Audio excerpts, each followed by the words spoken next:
세종께서는 옷을 입고 가루와 가사를 들고 수행성의 무리와 함께 새 집회당이 있는 곳을 찾아갔다. 가까이 다가가서 두 발을 씻고 집회당 안으로 들어가 중앙의 기둥에 기대어 동쪽을 향해 앉았다. 수행성들도 두 발을 씻고 집회당 안으로 들어가 서쪽의 벽에 기대어 세존을 앞에 두고 동쪽을 향해 앉았다. 가팔라밭도에 사는 사키아족들도 두 발을 씻고 집회당 안으로 들어가 동쪽의 벽에 기대어 세존을 앞에 두고 서쪽을 향해 앉았다. 그러자 세존께서는 가필라밭도에 사는 사키아족들에게 밤이 깊도록 법담으로 훈계하고 조언하고 격려하고 기쁘게 해서 그들을 고무시켰다. 보담하시들이여, 밤이 너무 깊었다. 이제 때가 되었으니 가서 쉬도록 해라. 세존이시여, 그렇게 하겠습니다. 가필라밭도에 사는 사키아족들은 세존께 대답하고 자리에서 일어나 세존께 인사를 드리고 그의 오른쪽을 돌아 그쪽을 떠났다. 예. 7번에서 세종께서는 가필라밭도에 사는 사키아족들에게 밤이 깊도록 법담으로 훈계하고 조언하고 격려하고 기쁘게 해서 그들을 고문시켰다.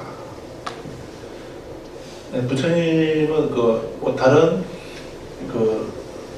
계급회라든가 출신이라든가 그런 걸 생각 안 하셨겠지만 여기서 어디 가셔서도 또 법을 청하고 이렇게 하게 되면 똑같이 이렇게 하셨겠지만 좀 더 특별하게 또 우리가 생각되는 부분이 부처님은 스가족 출신이니까.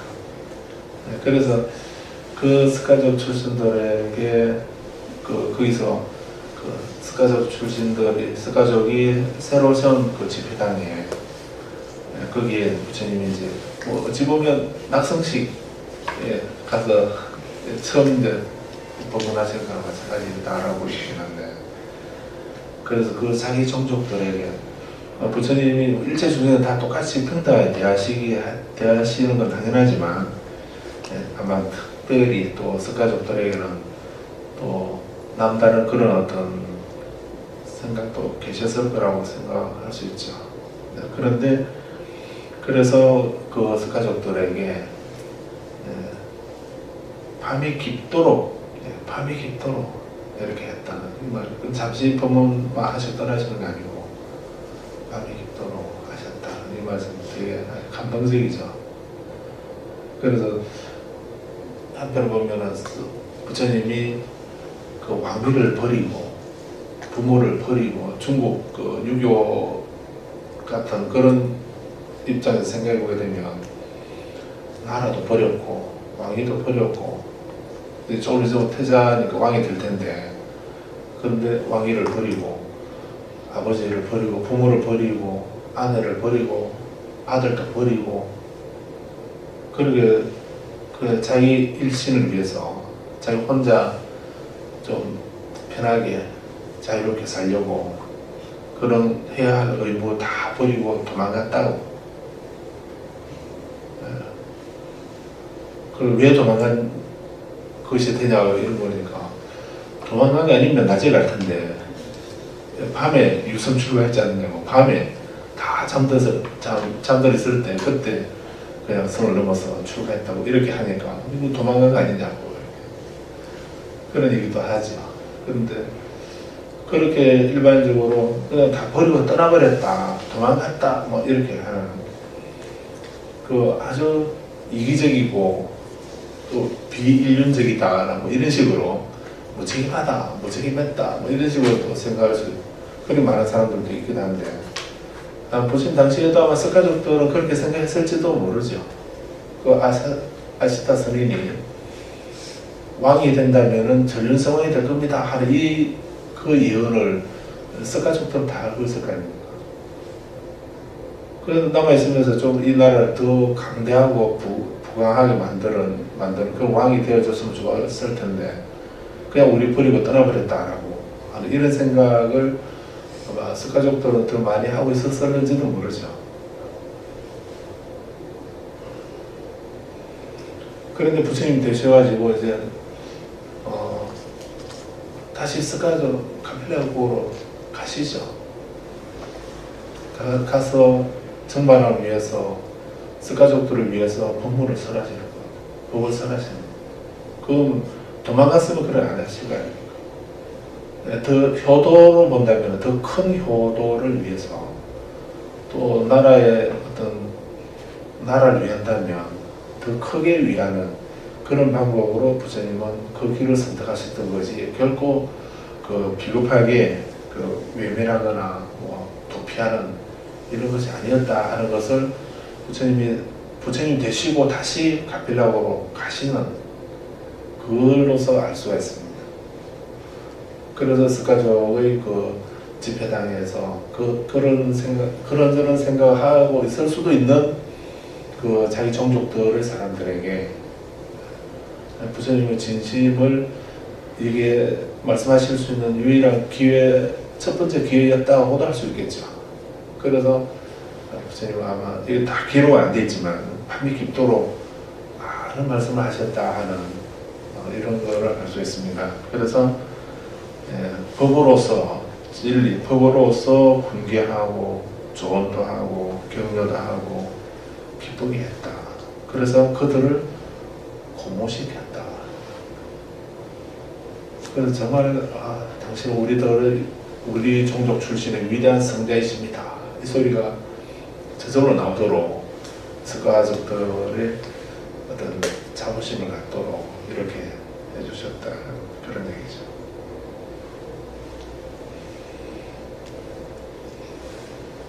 고다마들이여 밤이 너무 깊었다. 이제 때가 되었으니 가서 시도를 해라. 라고 이렇게 얘기했습니다. 그다음 8번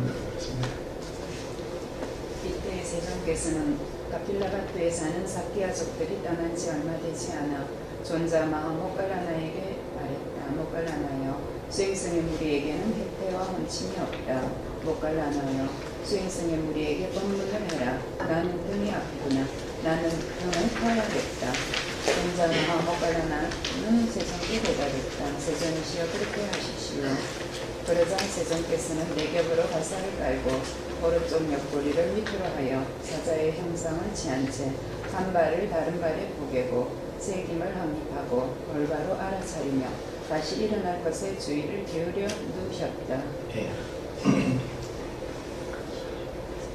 일곱 번째에서 그 법담으로 훈계하고 조언하고 격려하고 기쁘게 해서 그들을 고무시켰다 하는 이 말씀을 이제 법화경에서 이어서 하시는 말씀이 대통지승내려께서 그 중생들을 교화하시는 그 방편이 시교리희 먼저 몸으로 먼저 보여주시고 가르치고 이익되게 하고 이익을 얻게 하고 기쁘게 하셨다.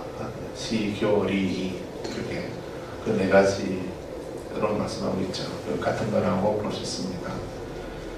그래서 항상 먼저 그 살아가는 모습으로 삶으로 행동으로 모범을 먼저 보여주고 그 다음에 두 번째 말로서 이렇게 해야 된다 이렇게 해서 안 된다 라고 가르친다는 거예요. 그래서 보일 시자 시 가르칠 교 시교 리 이룰 리 그리고 기쁠 희 시교 리희 이런 과정으로 부처님은 그 법을 설하신다라고 이렇게 말하고 있죠. 그래서 같은 거라고 볼 수도 있습니다. 그래서 항상 우리도 단지 명령하거나 이렇게 하는 것이 아니고 알아듣도록 훈계를 하고 조언을 하고 격려하고 기쁘게 한다 하는 거예요. 그래서 누구에게 말하더라도 이렇게 되면 우리 그러지 않을 경우가 더 많죠. 그래서 부처님은 이렇게 훈계, 조언, 격려 그러고 기쁘게 하고 그들을 고무시켰다라고 하는 그런 말씀을 더 생각을 해보십시오. 자, 그런데 부처님께서 비익하셔서 사케아족들이 다 떠나간 지 얼마 되지 않아서 모갈라나에게 말씀하시기를 수행성의 무리에게는 혜태와 헌침이 없다. 이때가 언제입니까? 사케아족이 떠난 지 얼마 됐으니까 언제 떠났습니까? 깊은 밤에 떠난 거죠. 깊은 밤에 떠났는데도 깊은 밤중인데 그런데도 아직 수행자들은 사케아족이 떠난 난 뒤에 수행성 무리에게는 혜택과 원칙이 없다. 아직 정신 말똥말똥하다는 이런 얘기죠. 그래서 근데 수행자들도 이제 가서 좀 쉬어라 이렇게 말하기에는 다 눈빛 초롱초롱하게 이렇게 맑게 앉아 있으니까. 그래서 수행성 무리에게 법문을 해라. 나는 등이 아프구나. 나는 등을 펴야 되겠다. 펴야겠다. 그렇게 얘기하십니다. 그래서 밤늦게까지 법당을 나누시면서 앉아 계시기 때문에 나 좀 허리를 좀 펴고 싶다. 눕고 싶다. 그러니까 목걸이는 존재에게 나가서 보살이라고 이렇게 하신 거죠. 그리고 9번에 보면 스님께서는 내겹으로 가사를 깔고 우협이죠. 우협으로 오른쪽 옆구리를 땅에 대고 눕는 거죠. 사자처럼 그렇게 눕는다. 사자 형상을 취한 사자가 눕는 것처럼 오른쪽 옆구리를 땅에 대고 한쪽 발은 다른 발 위에 포개고 그 다음에 새김을 환입한다. 그리고 올바로 알아차린다. 그리고 다시 일어날 것에 주의를 기울여서 놓으셨다. 다시 일어날 것에 주의를 기울여 놓으셨다. 알람을 맞추고 놓으셨다. 이런 얘기죠. 그런데 이렇게 다시 일어날 것을 몇 시에나 일어나야지 이 생각하고 누우셨다는 이 말입니다. 그전 주무실 때 그렇게 하신다. 우리도 이렇게 이제 잘 때 그냥 이렇게 다시 일어나는 것에 주의를 안 맞추고 자게 되면 어부가도 모를 정도로 그냥 자버리 되고 이렇게 하는데, 근데 몇 시에 일어나야지 이렇게 하고서 딱 그렇게 또 알람도 맞춰놓고 몇 시에 일어나야지 하고 이렇게 딱 자게 되면 이상하게 딱 그 시간 되면 눈 떠지게 되죠. 그 알람 소리보다 먼저 눈이 떠지게 되죠. 그게 우리 뇌 생체 리듬이 그런 생각을 가지게 되면 그게 맞춰서 돌아간다는 얘기죠.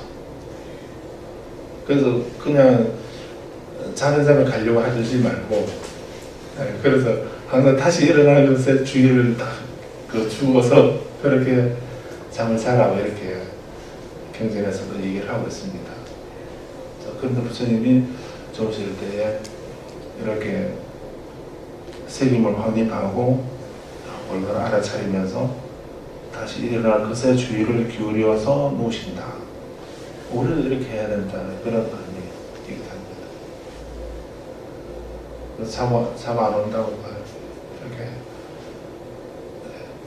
근데 잠 안 오면 앉아서 경을 읽든가 명상을 하든가 주력을 하든가 이렇게 해야 되는데 그거는 절대로 못하죠. 그건 절대로 못하고 왜 잠이 안 오나 하면 두터대면서도 절대로 그런 알아차림을 절대로 못하죠.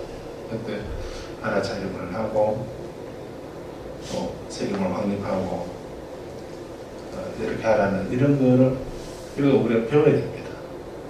해보십시오. 그걸 하고 계시겠지만 준비를 해보십시오.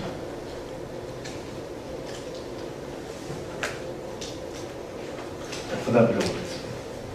그래서 존자 마하모칼라는 수행승들에게 수행승들이여 라고 말했다.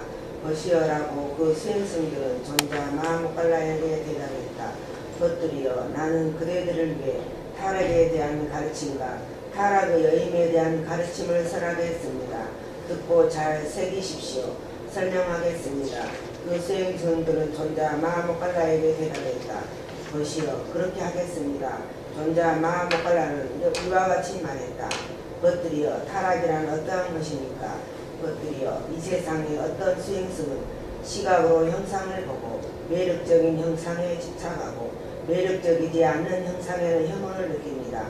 그는 좁은 소견으로 몸에 대한 색임을 확립하지 못한 채 살아갑니다.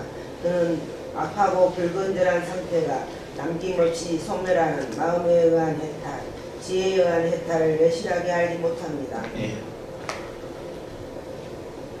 그래서 목갈라나 존자가 이제 그 수행성들을 부릅니다. 버시어라고 이렇게 하니까 또 수행성들도 버시어 이해하고 이렇게 대답을 하는 거죠.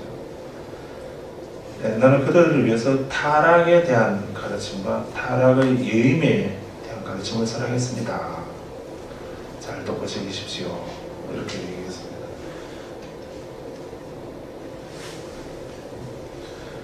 타락이라고 번역을 했는데 타락이라고 번역한 이유를 밑에 주에 얘기를 해놨습니다. 보면 아바숫다는 어원적으로 유루, 흘러나온 것, 새는 것이 있는 것 또는 흘러나온 것, 흘러나온 것이라고 이렇게 그런 의미라고 이렇게 했습니다. 그래서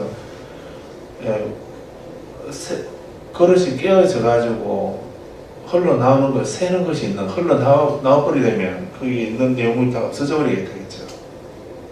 그래서 흘러나오는 것 또는 새어나오는 것 이런 것을 유루 이렇게 한문으로 유루라고 하고 그런 새어나오는 것이 없는 흘러나오는 것이 없는 상태 그럼 계속 거기에 담겨져 있게 되겠죠. 그런 것을 이제 무루라고 이렇게 얘기하는 건데 그래서 유루 흘러나온 것 아바숫다라고 하는 이 말은 타락이라든지 부패라든지 번뇌라든지 탐욕 이런 것을 뜻하는 말이다라고 이렇게 했습니다. 그래서 그 중에 이제 타락이라는 말을 선택했던 이 말인데 번뇌나 탐욕과 탐욕을 예인 거, 부패를 예인 거 거기에 대해서 나 말해주겠다라고 이렇게 얘기를 한 것입니다.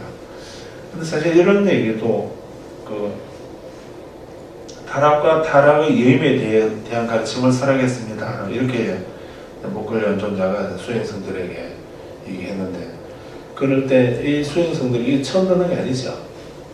다 알고 있는 겁니다.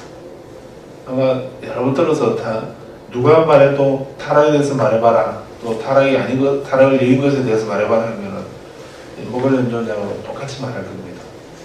그렇게 말할 수 있을 정도로 다 잘 알고 있는 겁니다. 그럴 때 이제 그 목걸련 존자가 한 번 더 그 알고 있는 내용을 다시 상기시키고 확인하는 이런 의미도 있고 또 만약 몰랐다고 한다면 모르는데 이제 목걸련 존자가 처음 말했다 이렇게 하게 되면은 그 목걸련 존자가 지금 법을 부처님이 설하셔야 할 법을 목걸련 존자가 설하시고 이렇게 하니까 이거 부처님 말씀하고 다르다라고 우리가 그렇게 생각할 수도 있죠.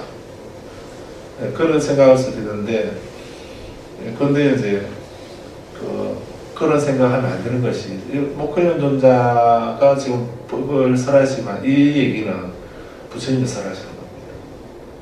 부처님이 설하시는 부처님은 지금 쉬고 계시지만 그래서 부처님이 이제 목걸련 존자에게 그 법을 설하라고 이렇게 그 기회를 주신 거고 또 자리를 마련해 주신 거 아닙니까? 그러니까 이거는 부처님을 대신해서 목걸련 존자가 설하는 것이 되는 것이기도 하고 그래서 부처님 말씀으로 알아야 됩니다. 그리고 만약에 목걸련 존자가 부처님 생각이나 가르침하고 다른 얘기를 할 것 같으면 부처님 그 법을 설하는 그 자리를 맡기지 않으시죠, 당연히. 네, 그래서 그 목걸련 존자에게 맡기면은 내가 생각하고 있는 바 그대로 얘기할 거다 하는 그런 어떤 신뢰가 있어야 그래야 맡기지. 안 그러면 나와서 딴소리 해버리면 어떻게 하겠어요? 그럼 감당할 수 없는 일이 벌어지겠습니다. 그러니까 그런 일은 절대로 없는데 그래서 부처님이 법을 설하실 그 시간 그 자리를 제자에게 넘겨주고 맡긴다 이렇게 하는 것은 대단한 사건입니다. 네, 그래서 좀 다른 얘기지만 우리 팔천성 만약에 모시게 되면 이제 다음 달 정월 달부터 나갈 텐데 거기 보면 수보리 존자에게 부처님이 수보리 존자에게 바나바라 미래에 대해서는 좀 얘기해라 라고 이렇게 부처님이 말씀을 하십니다. 네, 그러니까 이제 그 옆에 사리불 존자 수보리는 뭐 해공제일이라고 이렇게 말하지만 사리불 존자는 그 지혜제일이죠. 지혜제일이신데 근데 지혜제일의 그 사리불 존자에게 안 시키고 그 수분이 존재에게 그 바냐바라밀에 대해서 좀 법문 좀 하라 이렇게 하니까 사리불 존재가 수분이가 어떻게 저 바냐바라밀에 대해서 어떻게 말하지? 저게 자기 소리일란가? 아니 부처님 말씀입니까? 자기 능력으로 바냐바라밀에 대해서 설할 수 있는 지혜를 가지고 있을런가? 뭐 이런 식으로 의심을 하죠. 근데 거기서는 사리불을 등장시켰지만 모든 사람들이 다 그렇게 생각하는 거를 사리불로 대표한 걸로 또 볼 수 있거든요. 그 우리도 안 그러겠습니까? 우리도 만약에 어떤 특정한 분이 이제 그렇게 하도록 정해져 있는데 그분이 아니고 다른 분이 나와서 이렇게 하게 되면 저 사람이 그런 얘기를 할 자격이 있는가 이런 식으로 우리가 생각할 수도 있는 거거든요. 그래서 판자소에서 사리불이 그렇게 이제 의심을 합니다. 그러니까 수부리가 이제 그 사리불이 그걸 의심하는 걸 금방 알아차리고 내가 법을 말하는 건 이건 내 얘기가 아닙니다. 나는 부처님의 위실력으로 부처님의 위실력으로 부처님의 말씀을 내가 대신 전하는 것일 뿐이다. 부처님의 위실력으로 내가 말하는 것이 내 힘으로 내 능력으로 말하는 것이 아닙니다. 이렇게 말하는 부분이 있습니다. 그 뒤에 또 뭐 다른 사리불이 말하거나 또 그 샤크라라고 하는 그 전신이 말을 하거나 이렇게 할 때도 다 자기 입장에서 할 말이 아니고 부처님의 위실력으로 말하는 걸로 이렇게 썼을 때 있거든요. 그런 것도 전부 다 그 전신을 통해서 또 사리불이나 수부리를 통해서 부처님 말씀을 전하는 겁니다. 그래서 그거를 우리가 그 부분을 이거는 수고리의 얘기고 이건 사리불의 얘기고 이건 천신의 얘기다. 이거는 부처님 말씀 이런 식으로 나눠버리면 안 됩니다. 그래서 그렇게 대성경전에서 그런 구조를 띄게 된 그 연주가 여기 있다라고도 볼 수 있습니다. 부처님이 나 좀 피곤하면 좀 쉴 테니까 너 나와서 법을 들으라 이렇게 하시는 그런 방식을 딱 떼가지고 좀 더 새로 구성한 것이 그런 표현이다라고도 볼 수 있습니다. 자, 그래서 먼저 이제 타락이란 어떤 것인가에 대해서 이렇게 말씀하셨는데 이것도 목걸이에 말씀하는 거지만 부처님 말씀이다라고 우리는 알아야 됩니다. 자, 그런데 타락이란 뭔가? 이 세상에서 어떤 수행에서는 시각으로 형상을 보고 이제 이 부분부터는 우리가 늘 보는 말씀이 반복되고 있습니다. 어떤 사람의 수행성이 시각으로 형상을 보고 매력적인 형상에 집착하고 또 매력적이지 않는 형상에 대해서는 혐오를 느낀다. 그래서 우리가 어떤 시각으로 형상을 보고 눈으로 어떤 대상을 보고 그 마음에 드는 거에 대해서는 집착하고 매력적이지 않은 거, 마음에 안 드는 거에 대해서는 우리는 혐오하고 싫어한다, 밀쳐낸다는 이런 얘기죠. 그는 좁은 소견으로 몸에 대한 책임을 확립하지 못한 채 살아간다. 우리는 이렇게 몸에 대한 책임을 올바른 책임을 확립하지 못하기 때문에 눈으로 뭐 봤다 하면은 그 본 거에 대해서 마음에 드는 거, 매력적인 거, 마음에 드는 거, 아름다운 거에 대해서 집착하고 또 아름답지 않은 거, 매력적이지 않은 거에 대해서는 그 혐오한다, 밀쳐낸다 하는 그런 식으로 우리는 살아간다 이런 얘기입니다. 그런 악하고 불건전한 상태가 남김없이 소멸하는 마음에 의한 해탈, 지혜에 의한 해탈을 여실하게 알지 못한다. 이게 타락이다라고 이렇게 본 것이죠.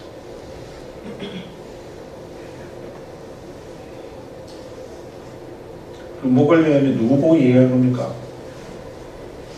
우리 보고 얘기하는 거죠. 거기는 수행성들이 하지 마세요. 우리가 이들 하고 있죠. 우리도 몸에 대한 책임을 확립하지 못하고 있기 때문에 그래서 우리도 매력적인 것에는 집착하고 매력적이지 않은 마음에 들지 않은 것에 대해서는 혐오를 느끼고 이렇게 분별을 하면서 그렇게 살아가고 있는 존재다. 그래서 그렇기 때문에 우리는 마음에 의한 해탈이나 지혜에 의한 해탈을 여실하게 알지 못하는 채로 아까고 불건전한 상태로 우리는 살아가고 있다 이런 말입니다. 눈으로 보는 것에 대해서도 그렇지만 귀로 듣는 것에 대해서는 어떠한가 2번 읽어보겠습니다.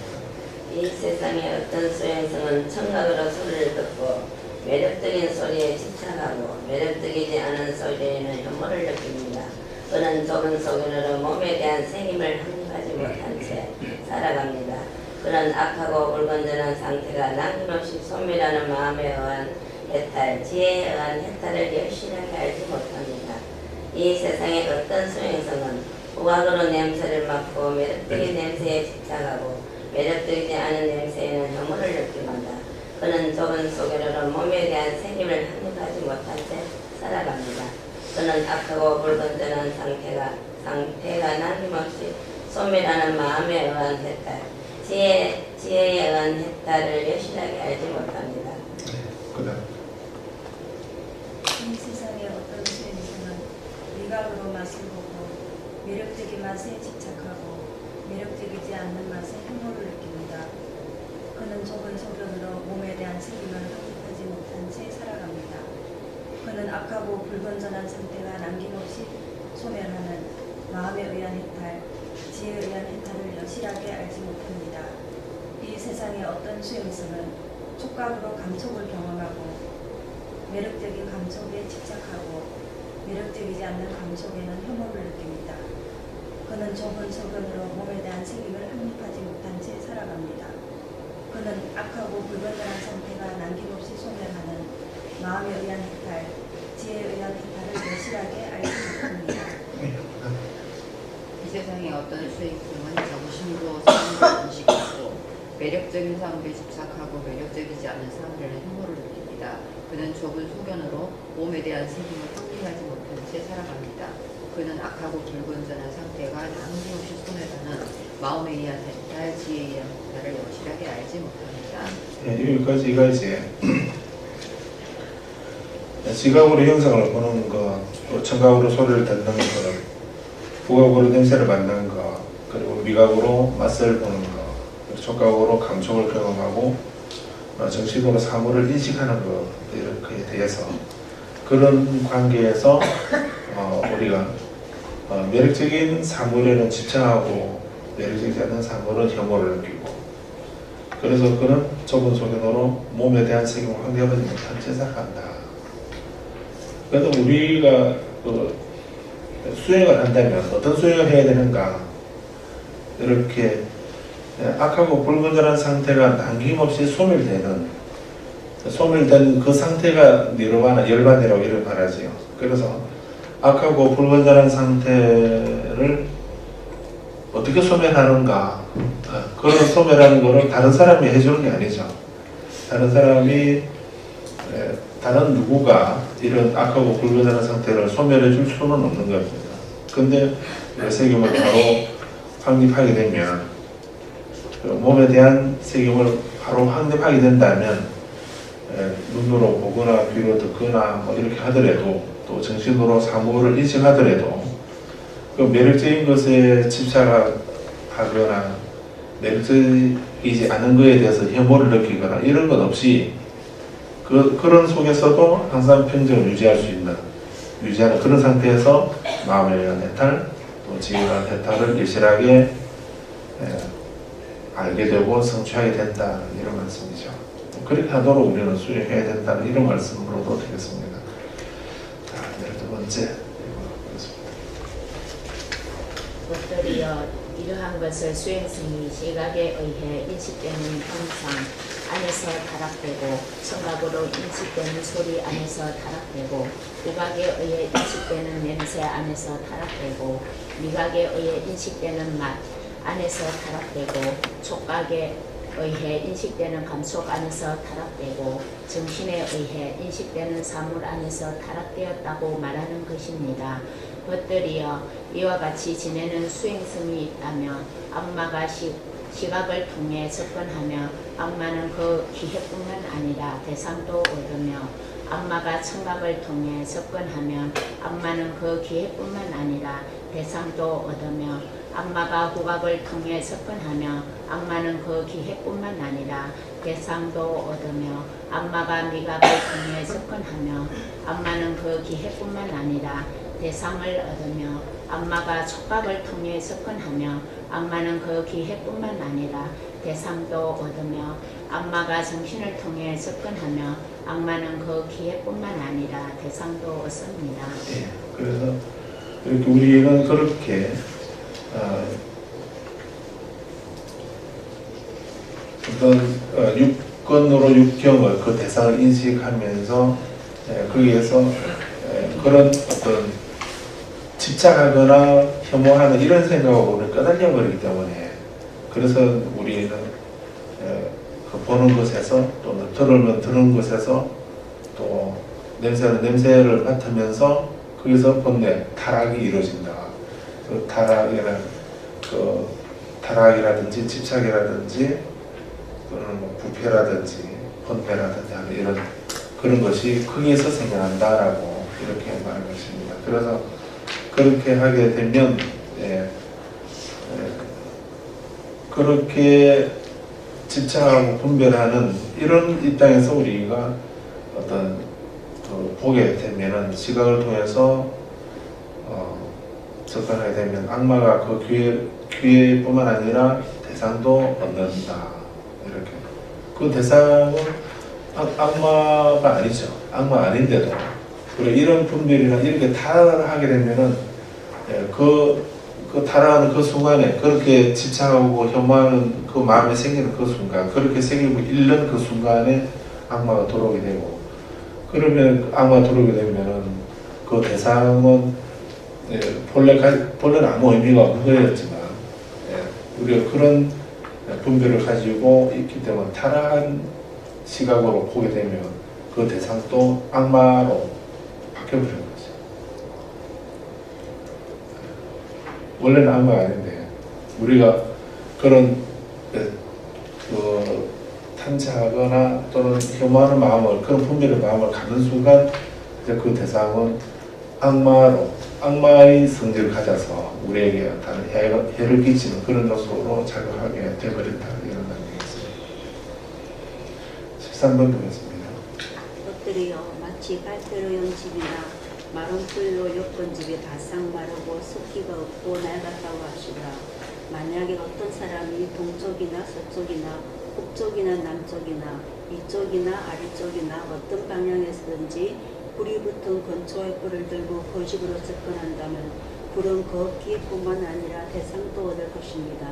것들이요 이와 마찬가지로 이와 같이 지내는 수행성이 있다면 악마가 시각을 통해 접근하면 그 악마는 그 기뿐만 아니라 대상을 얻으며 악마가 청각을 통해 접근하면 악마는 그 기뿐만 아니라 대상을 얻으며 악마가 후각을 통해 접근하면 악마는 그 기뿐만 아니라 대상도 얻으며 악마가 미각을 통해 접근하면 악마는 그 기회뿐만 아니라 대상을 얻으며 악마가 촉각을 통해 접근하면 악마는 그 기회뿐만 아니라 대상도 얻으며 악마가 정신을 통해 접근하면 악마는 그 기회뿐만 아니라 대상을 얻습니다.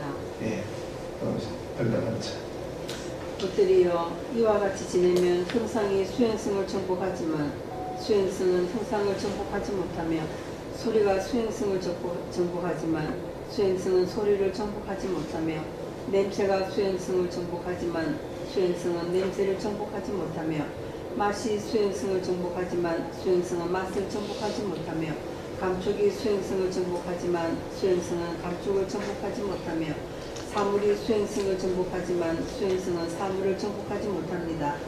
것들이여 이러한 것을 수행성이 형상에 의해 정복되고 소리에 의해 정복되고 냄새에 의해 정복되고 맛에 의해 정복되었고 감촉에 의해 정복되고 사물에 의해 정복되었다라고 말하는 것입니다.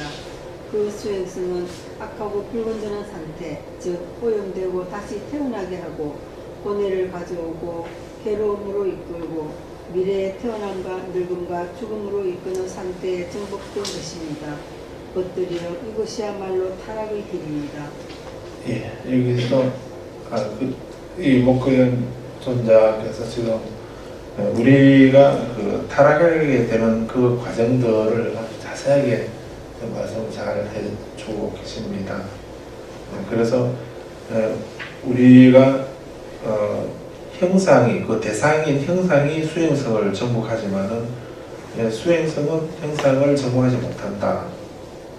우리가 그렇게 우리 마음이 타락된, 우리 마음속에 번뇌가 일어나고 탐착이 일어나고 부패하고 타락한 그런 상태가 되게 되면은 그런 상태에서 그 눈으로 대상을 바라보게 되면 원래 그 대상은 나하고는 아무 관계가 없는 그냥 그게 소리 형상으로 있을 뿐인데, 그런데 우리가 그걸 바라보면서 좀 매력적이다라고 생각해서 탐착을 하거나 내 마음에 안 든다고 해서 혐오하는 마음을 내는 그 순간 그런 마음을 딱 일으키는 그 순간에 그 틈을 기회로 우리 마음속에 악마라고 하는, 사실 번뇌죠.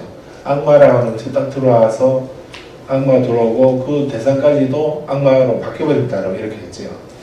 그렇게 해서 이제 그 대상 원래는 이름 없는 악마도 아니고 천사도 아니고 그냥 그게 존재하고 있을 뿐인데, 우리가 그렇게 좋다 나쁘다 이렇게 분별하는 마음을 일으키는 순간 그 대상은 이제 어떤 의미를 띠게 되어버린 거죠.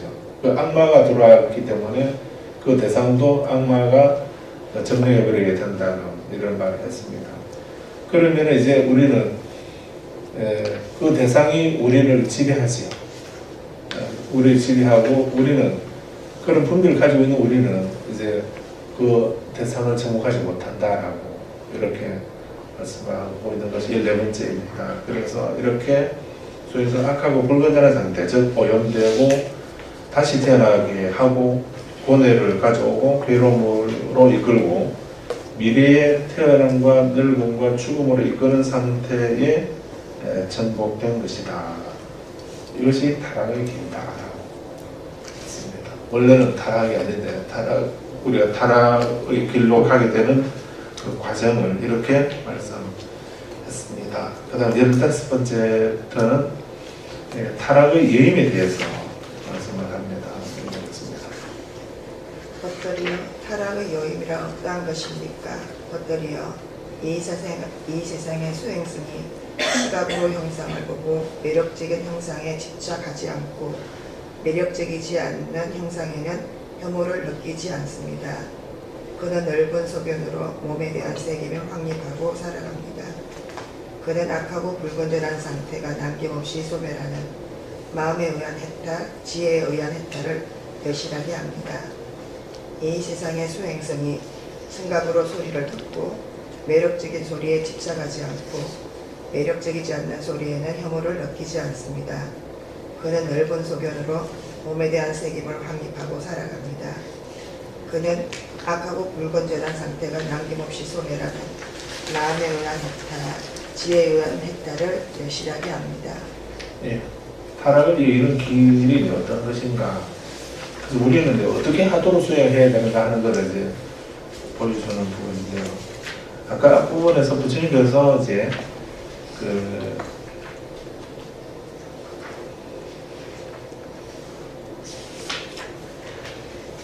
9번에서 부처님께서 이제 쉬실 때에 색임을 확립하고 올바로 알아차리며 다시 일어날 것에 주의를 기울이면서 놓으셨다 이렇게 했습니다.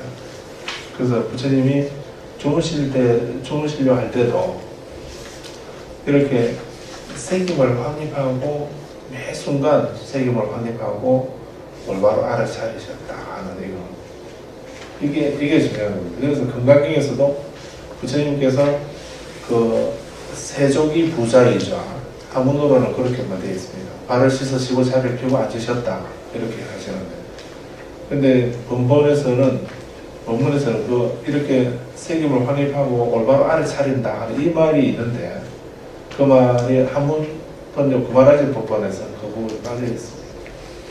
그래서 부처님이 계속 이렇게 그 색임을 확립하고 올바로 알을 차렸다, 앞을 향해 주의를 집중시키면서 자리를 펴고 앉으셨다 하는 이 말 그렇게 되어 있는데, 그 말이 바로 이런 얘기죠. 색임을 확립하고 올바로 알을 차렸다.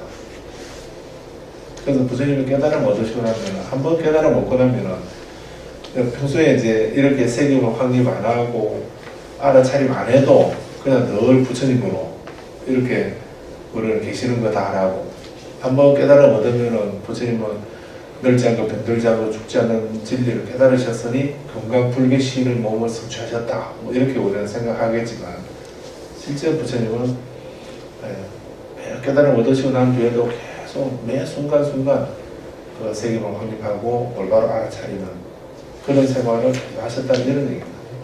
근데 이거를 우리가 매 순간 우리가 세계를 확립하지 못하고 올바로 알아차리지 못하면 그러면 우리가 눈으로 대상을 보면서 당연히 그 대상은 두 가지죠. 마음에 드는 거하고 마음에 안 드는 거. 매력적인 거, 매력적이지 않은 거. 이런 식으로 나누지 않습니다. 그에 대해서 우리는 마음에 드는 거는 탐착하고 또 마음에 들지 않는 거는 싫어하고 밀쳐내고 연모하는 이런 마음이 생기게 되고 그런 마음이 일어나게 되면 또 다른 번째로 계속 발전하게 되는 거거든요. 그래서 우리가 어떤 수행을 해야 되는가 하는 걸 여기서 지금 보여주고 있습니다. 그래서 수행성이 시각으로 형상을 보고 매력적인 형상에 집착하지 않고 매력적이지 않은 형상에도 혐오를 느끼지 않도록 하는 것. 이거는 우리는 금방 쉽게 읽고 지나갔지만 이렇게 되기는 정말 사실은 어렵죠. 어렵습니다. 근데 힘들고 어렵지만 근데 우리가 끊임없이 되풀이하고 반복하게 되면 이런 상태가 되게 되죠. 그렇게 되어야만 그렇게 하게 되면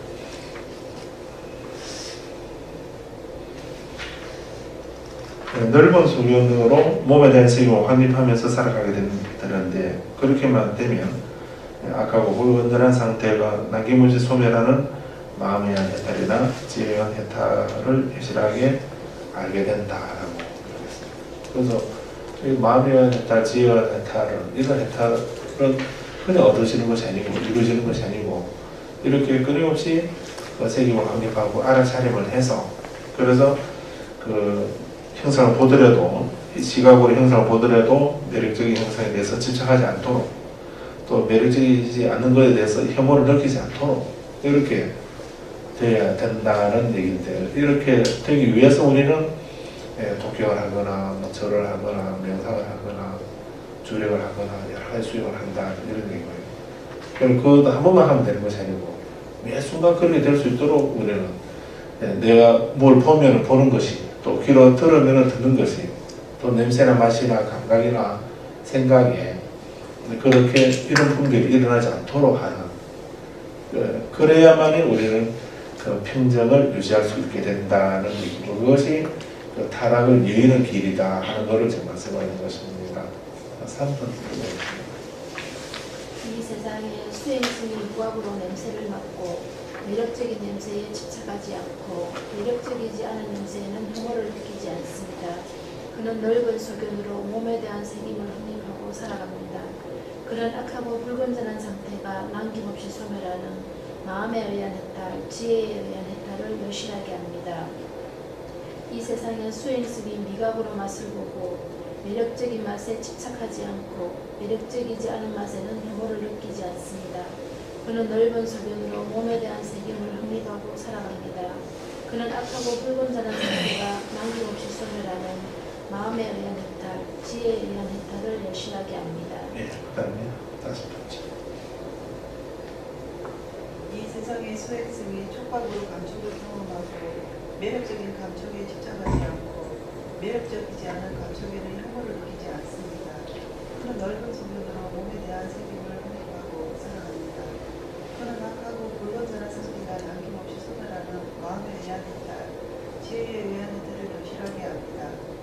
이 세상의 수행승이 정신으로 사물을 인식하고 매력적인 사물에 집착하지 않고 매력적이지 않은 사물에는 혐오를 느끼지 않습니다. 그는 넓은 소견으로 몸에 대한 책임을 확립하고 살아갑니다. 그는 악하고 불건전한 상태가 남김없이 소멸하는 마음에 의한 해탈, 지혜에 의한 해탈을 여실하게 합니다. 마음에 의한 해탈하고 지혜에 의한 해탈이라고 이렇게 계속 나오고 있는데 마음에 의한 해탈이라고 하는 것은 선정을 통해서 얻어지는 것입니다. 그래서 우리가 명상을 하고 참선을 하고 선정을 얻게 되면 선정을 얻어서 그래서 선정을 얻어서 해탈을 얻게 되는 이런 것을 이제 선정이 주가 되는 그런 해탈이라고 이렇게 할 수 있겠습니다. 그런 것을 마음에 의한 해탈이라고 하고 지혜에 의한 해탈이라고 하는 것은 선정력은 없습니다.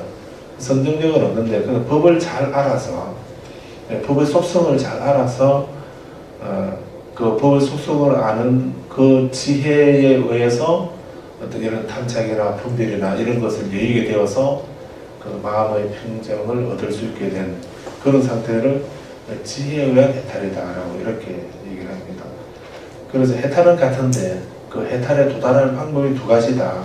마음에 의해서 선정을 통해서 해탈을 얻을 수 있고 지혜에 의해서 해탈을 얻는다 이런 의미도 되겠는데 근데 선정만을 통해 가지고 해탈을 얻는 것은 사실 아니다라고 이렇게 얘기합니다. 그래서 그 불교에서 말하는 해탈은 그 우선순위가 지혜가 중심인가 선정이 중심인가 이렇게 하지만 그게 지혜만 가지고 해탈하는 것이 아니고 지혜가 추가되고 우선이 되는데 그게 선정이 따라가는 이런 입장이고 그래서 선정이 전혀 없어도 된다 이런 말은 아니다라고 이해를 해야 되고요. 그래서 마음에 의한 해탈이라 하면은 뭐 지혜는 안 배워도 되는가 이렇게 그런 의미는 아니다라고 얘기를 합니다. 그래서 먼저 선정이 우위인가 또는 지혜가 우위인가 하는 이런 차이로 이해하시면 되고요. 그래서 그 결과는 해탈이라는 것인데 그래서 이런 해탈을 얻는 것을 여실하게 하는 그 방법이 두 가지다. 그래서 마음에 의한 해탈, 지혜에 의한 해탈이 있다라고 이렇게 하시면 되겠습니다. 16번째. 엎드려 이러한 것을 수행승의 시각에 의해 인식되는 형상 안에서 타락되지 않고 청각에 의해 인식되는 소리 안에서 타락되지 않고 후각에 의해 인식되는 냄새 안에서 타락되지 않고 미각에 의해 인식되는 맛 안에서 타락되지 않고 촉각에 의해 인식되는 감촉 안에서 타락되지 않고 정신에 의해 인식되는 사물 안에서 타락되지 않는다라고 말합니다. 겉들여 이와 같이 지내는 수행승이 있다면 악마가 시각을 통해 접근하더라도 악마는 그 귀에도 얻지 못하고 대상도 얻지 못하며 악마가 청각을 통해 접근하더라도 악마는 그 기회를 얻지 못하고 대상도 얻지 못하며 악마가 후각을 통해 접근하더라도 악마는 그 기회를 얻지 못하고 대상도 얻지 못하며 악마가 미각을 통해 접근하더라도 악마는 그 기회를 얻지 못하고 대상도 얻지 못하며 악마가 촉각을 통해 접근하더라도 기회를 얻지 못하고 대상도 얻지 못하며 악마가 정신을 통해 접근해도 악마는 그 기회를 얻지 못하고 대상도 얻지 못합니다. 예. 그래서 우리가 시각 하나만 다스리면 되는 것이 아니고 그래서 시각이든지 눈으로 보든지 귀로 듣든지 코로 냄새 맡든지 혀로 맛을 보든지 이렇게 육권에서 전부 다 어느 것에서도 타락하지 않도록 해야 된다 하는 이런 말이고요. 그렇게만 된다면 악마가 우리 눈을 보거나 귀로 듣거나 시각이나 청각이나 후각이나 미각이나 그 어디에서도 그런 걸 통해서 접근하지만 하더라도 기회를 얻지 못하게 될 것이고 그 기회를 얻지 못하게 되면은 대상도 악마가 대상을 얻지 못하게 될 거다라고 말씀한 것입니다. 그 다음 17번째 보겠습니다. 겉들이여 깔대로 이은 집이나 마른 풀로 엮은 집이 빽빽하게 진흙으로 발라지고 촉촉하게 습기에 있어졌다고 합시다. 만약에 어떤 사람이 동쪽이나 서쪽이나 북쪽이나 남쪽이나 위쪽이나 아래쪽이나 어떤 방향에 쓰든지 불이 붙은 건조 횃불을 들고 그 집을로 접근하더라도 불은 그 기회도 얻지 못하며 불은 대상도 얻지 못할 것입니다. 겉들이여 이와 마찬가지로 이와 같이 지내는 수행승이 있다면 악마가 시작을 통해 접근하더라도 그 악마는 그 기회도 얻지 못하고 대상도 얻지 못하며 악마가 청각을 통해 접근하더라도 악마는 그 기회도 얻지 못하고 대상도 얻지 못하며 악마가 후각을 통해 접근하더라도 악마는 그 기회도 얻지 못하고 대상도 얻지 못하며 악마가 미각을 통해 접근하더라도 악마는 그 기회도 얻지 못하고 대상도 얻지 못하며 악마가 촉각을 통해 접근하더라도 악마는 그 기회도 얻지 못하고 대상도 얻지 못하며 악마가 정신을 통해 접근하더라도 악마는 그 기회도 얻지 못하고 대상도 얻지 못합니다. 것들이여 이와 같이 그러니 18번째 것들이 이와 같이 지내면 수행성은 형상을 정복하지만 형상은 수행성을 정복하지 못하며 수행성은 소리를 정복하지만 소리는 수행성을 정복하지 못하며 수행성은 냄새를 정복하지만 냄새는 수행성을 정복하지 못하며 수행성은 맛을 정복하지만 맛은 수행성을 정복하지 못하며 수행성은 감촉을 정복하지만 감촉은 수행성을 정복하지 못하며 수행성은 사물을 정복하지만 사물은 수행성을 정복하지 못합니다. 것들이 이러한 것을 수행성이 형상을 정복했고 소리를 정복했고 냄새를 정복했고 맛을 정복했고 감촉을 정복했고 사물을 정복했다라고 말하는 것입니다. 그는 악하고 불건전한 상태, 즉 오염되고 다시 태어나게 하고 고뇌를 가져오고 괴로움으로 이끌고 미래에 태어난과 늙음과 죽음으로 이끄는 상태를 정복한 것입니다. 것들이 이것이야말로 타락을 여의는 길입니다. 그러자 제주께서는 일어서서 존자 마뭇갈라나에게 말했다. 뭇갈라나여 훌륭하다. 뭇갈라나여 운명하다. 훌륭하다. 그대가 수행성들을 위해 타락과 타락을 여의는 것에 대해 선한 가르침은 훌륭하다. 존자 뭇갈라는 마음 뭇갈라는 이와 같이 설했고 스승께서는 그것을 인정하셨다. 그 스승은 존자 마음 뭇갈라와 가설한 가르침에 대해 만족하고 기뻐하였다. 이렇게 마지막에서 이제 부처님께서 그 모갈라나를 찬단하는 그래서 선제 모갈라나에 훌륭하다라고 이렇게 말씀하시는 것으로 이제 모갈라나가 설한 그 말씀이 모갈라나의 얘기가 아니고 부처님 말씀이다라고 하는 거를 인정하는 그런 식으로 이제 그 증명하는 셈이 됩니다. 그래서 이 얘기가 이 설법이 모갈라나가 했지만 부처님이 말씀하신 것처럼 그수로 되는 이유가 바로 여기에 있습니다. 이렇게 우리가 책임을 확립하고 올바로 알아차려서 눈으로 형상을 보고 귀로 소리를 듣고 이렇게 하더라도 그렇게 해서 그럴 때에 마음에 드는 것에 집착하고 들지 않은 것에 혐오하는 마음을 가지게 되면 그 대상이 우리를 지배하는 이런 식이 되어버리게 되고, 근데 그렇게 눈으로 보더라도 그 마음에 드는 것에 탐착하지 않고 그 마음에 들지 않은 것에 그 혐오하는 마음이 없게 되면은 내가 대상을 정복하는 이런 것이 되는 그런 관계가 된다라고 하는 이런 것으로 이제 타락과 타락을 여의는 길에 대해서 이렇게 말씀한 것입니다. 그래서 이 경은 부처님께서 이제 첫 제목에서 이제 부처님께서 피곤하셨을 때에 어떻게 법문을 설하셨는가? 부처님은 쉬시고 다른 제자가 이제 대타로 나가서 법을 설하시는데 그 법의 얘기는 부처님은 쉬고 계시지만 그냥 부처님하고 상관없는 얘기가 아니고 부처님이 이게 끝나고 난 뒤에 부처님께서 선제라고 이렇게 그 말씀하시게 되면 그 말씀은 제자가 말했지만 부처님 말씀이 되는 거다라고 이렇게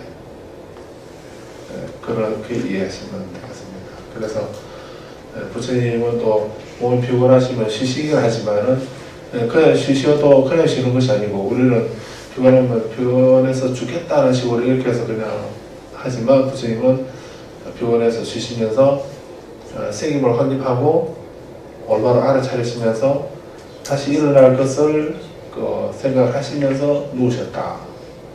그게 우리하고 다른 점이 그이다라고 이렇게 말씀할 수 있겠습니다. 여기까지 말씀드리겠습니다.